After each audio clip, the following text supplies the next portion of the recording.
petits lecs. Du sable et des dunes à perte de vue, sous un soleil de plomb.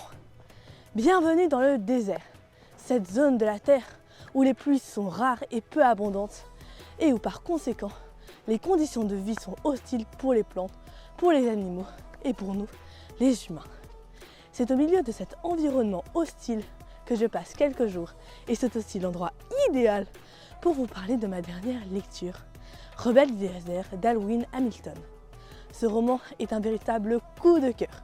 Je l'ai ainsi dire dévoré en quelques jours. Alwyn Hamilton est une romancière canadienne. Elle est célèbre pour la saga que je vais vous présenter. Une saga? Eh oui, elle n'a pas écrit ni un, ni deux, mais 3 livres pour nous partager la merveilleuse histoire de notre héroïne. Cette dernière se nomme Amani. Elle possède des yeux d'une grande beauté et d'un bleu rare. De ce fait, elle passe difficilement inaperçue. Elle vit dans la petite ville de Dutswalk qui se trouve dans le désert du Maharaji.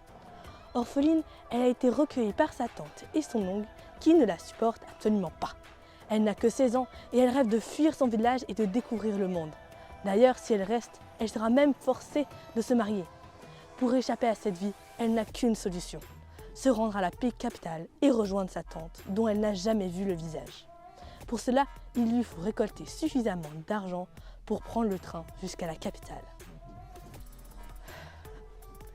Elle décide donc de se rendre à Deadshot, une fosse au tir. Déguisée en garçon, elle doit se mesurer à d'autres au tir.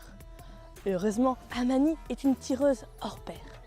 Parmi ses adversaires, il y a Jean, surnommé le serpent de l'Est. Mystérieux, rempli de secrets, mais très courageux, ils fuient la ville ensemble en traversant le désert. Mais qui est véritablement Jean? Pourquoi l'aide-t-elle?